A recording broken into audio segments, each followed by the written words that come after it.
Director's Take Balance Preview for Season 8. This is one of the 2 remaining Director's Take blogs for 2023. We'll release another one in 2 weeks and take the last part of the year off for the holiday season before we pick back up again in the new year. I'll be writing this one in a sort of Turkey-induced fever dream, and the next one just after we launch Season 8. This is when we'll release our newest hero Morga, along with quite a few balance changes for the game. We'll take a look at those changes and touch on a few other topics as well. We're making a general change to the amount of ult charge retained when swapping heroes, reducing it from 25 to 15%. We do like that this mechanic removes friction when swapping heroes and think that it still should at 15%. However, there's a perception that it's almost always an advantage to counter swap upon dying, and we're lowering this value to see if it has an effect on swap rates. Interesting premises. No more context. No more context swapping. No more spawn swapping technique. I mean, the situations in which would this happen got lowered a lot. We're also looking at making additional changes to some core mechanics in the game for Season 9 that will line up with the release of the competitive overhaul. We're not quite ready to talk about what those are, but I thought I'd tease them a bit because, well, I'm a tease. Okay, so some changes. Let's look at changes coming to some of our heroes for Season 8, starting with some of the larger changes coming to our tanks. I'm scared. We released a reworked Roadhog late in Season 7. Roadhog quickly became one of our top performing tanks with a win rate somewhere around 54%. Yeah, he can tank, he can damage, he can heal. He's like literally 3 goals in 1 in this case. There's been a lot of feedback around his kit, but we're going to hold off from making any changes at the start of Season 8. Okay, so no changes to Roadhog. Morga has a lot of answers to Roadhog and would like to see where the meta settles a bit before aiming at the mid-season patch for any balance adjustments. Interesting. There are times when Doomfist players use this ultimate purely as an escape. Agreed. It's a little disappointing to activate Meteor Strike and intentionally land on a health pack rather than enemy players. Well, it's kind of like using Copy with Echo. If you're low HP, it actually extends your life, I guess. Like, that's how you want to use it, maybe? What, do you want to initiate with it? Starting in Season 8, Doomfist will now regenerate 75 health per second while in the air. Doomfist will now regenerate 75 health per second while in the air. So, yet another tank that can heal himself in the air, more tank buffs, and then I can see the discussion like a couple of months from now. Supports do too much healing. Let's cut the healing. And then, bro, while in his ultimate, he regenerates this. This is pretty big.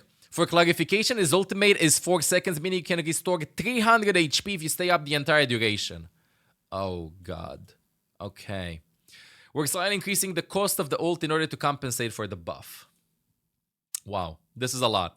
If you add like small, here's my opinion on these types of changes. If we add a little bit of healing deck and a little bit of healing deck and a little bit of healing deck and a little bit of healing deck, and then we go like it supports his fault for the amount of healing that we have in the game, then bro, no, this is just like power creeping, adding sustain to everybody slowly but surely. I don't think this is the way to go. Nothing will die. Exactly, nothing will die. One of the best strategies is just to focus Doomfist after he ults because he's low HP.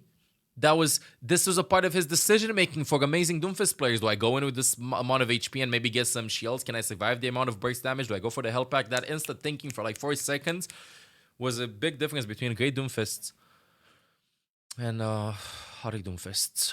Tanks are supposed to take and create space, and when Ramatra is in his base form, he can be a little too easy to ignore. So we're going to shift 100 of his health to armor, as well as slightly increase the size and damage of his projectile to see if this helps. So he should do more damage in neutral teamfights and like before he activates this, but he's becoming tankier. He gets 100 armor. He's becoming tankier. Ramatra buff. Okay. I can predict that everybody is just going to just heal up everything. Winston isn't the best matchup for other tanks. This is part of his kit, but the disadvantage feels too extreme and would like to alleviate it a bit. In Season 8, Winston's Tesla cannon will now ignore armor's damage reduction. This is good because, like, in my opinion, some matchups, clearly Winston was not performing that well. I'm okay with this. Winston actually right now he's a little bit better at maybe doing some damage to heroes that have armor. He is clearly better at doing damage to heroes that have armor. Good change, W. I like it. This doesn't influence at all with how he plays against Ana, for example. You know, I'm happy with this. This is good. Moving on to a few of the changes to our DPS heroes. Let's start with Sombra. Okay, so the tank changes, in my opinion, it will just encourage supports to stay behind the tank and then just left click them, make sure that they're full HP, and then that's about it. And then 2 months from now, everybody's going to be like, there's too much healing in the game, but we keep on adding ways of getting HP other than from supports and health packs and stuff. So, yeah. Okay, moving on to a few of the changes to our DPS heroes. Let's start with Sombra. She's had a lot of moving parts recently. I don't know about Sombra and how strong she is. I don't think she's that strong.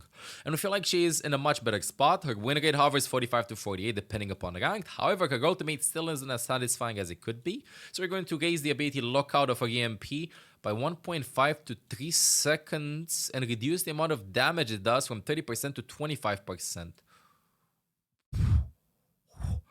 This brings her ultimate more in line with her hero fantasy.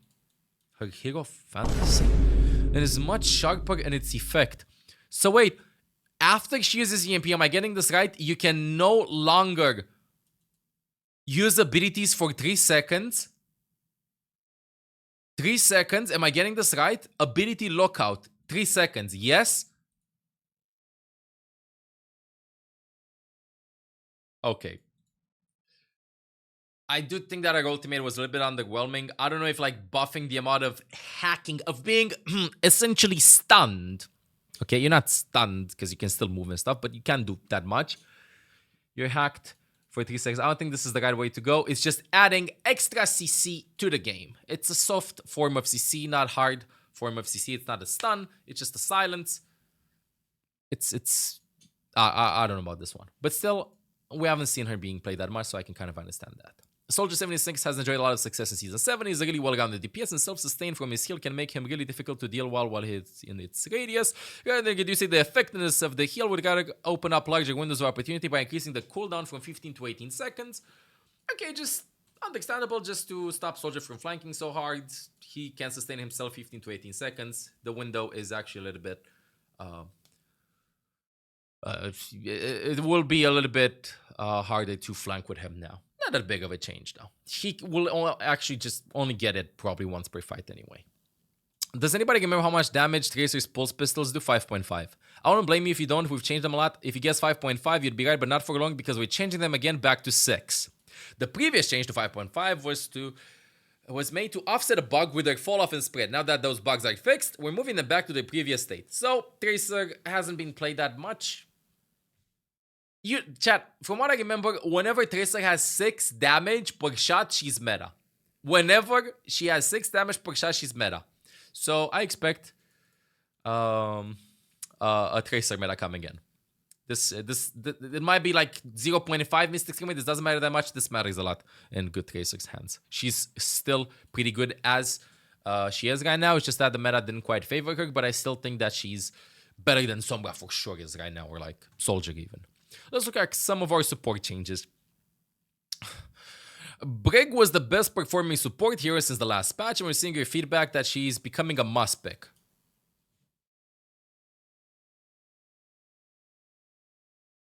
Anybody seeing Brig? What? This is the first time I've actually heard that Brig is a must pick. I'm not kidding. I am not kidding. I know that Brig can work, and I say that Brig is actually pretty strong. Right? I love seeing a Brig. I feel like she's more of a secret carry right now in the game, but I don't think that she's a must pick. We're going to revert the damage on Whip Shot to try to bring her back in line, which is something that I said when they buffed her, like what, a month ago or stuff like that. Yeah, I don't understand why they did that. She was fine the way she was. We're also looking at the damage potential of Baptiste, and will be lowering his primary fire ammo from 45 to 36.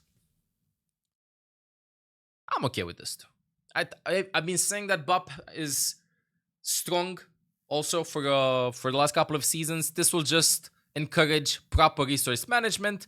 Just, you will have 3 less bug shots. This is what it means. 3 less bug shots.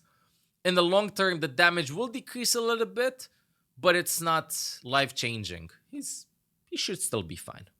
You just gotta reload manage a little bit better with him. Speaking of reload management, I actually have a video on reload management, so make sure to check it out on my YouTube channel. I'd like to touch on one of the items mentioned in the last director's take, specifically the leave rate in quick play matches. Based on recently implemented set of penalties for leaving too many matches, that rate has gone down considerably.